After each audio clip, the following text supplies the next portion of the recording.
Service ఇవ్వండి, payment ఇస్తారా? మీరు రెస్టారెంట్కి వెళ్తారండి, సపోజ్ మీరు chicken biryani mutton biryani order పెడతారు, కాక్రోచెస్ చెప్పారా ఇది కాక్రోచ్ వచ్చింది ఇది ఫారెస్ట్ బిర్యానీ డబ్బులు అని చెప్పారా? తగ్గట్టు అమౌంట్ పే చేస్తాం. నార్మల్ రెస్టారెంట్ కి వెళ్ళి అక్కడ బిర్యానీ 1000-2000 అంటే ఎవరం తీసుకోం. దానికి తగ్గ బడ్జెట్ అనేది ఉంటుంది కాబట్టి అంత మనం పే చేస్తాం. మీరు స్టార్టింగ్ నుంచి 3 lakhs అంటే ఇప్పుడు మీ వాళ్ళకి సరిపోవట్లేదు, మీ సాధన చేసే వాళ్ళకి సరిపోవట్లేదు కాబట్టి ఇలాంటివి చేయాలి. అట్లా అనట్లేదు, నేనేమంటున్నా అంటే ఇప్పుడు మీరే ఉన్నారు మేడం, మేము 5,000 చేస్తాం 2,000 చేస్తాం 1,000 రూపాయలకు కూడా యాంకరింగ్ చేస్తామని అంటే మీరు ఏం చెప్తారు?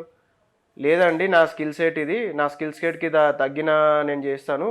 అట్లే నేను కూడా నా టైం పెడుతున్నప్పుడు నా ప్రైస్ నేను కోట్ చేసుకోరాదా? ఇష్టం ఉంటే తీసుకోలేకపోతే లేదు అండి.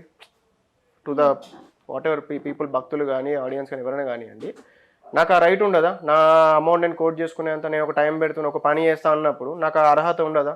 నేను గుంజుకుంటున్నానా, నేను బెదిరిస్తున్నానా? మీకు ప్రాబ్లం ఉంది, నా రేట్ ఇంత, if you are okay take it.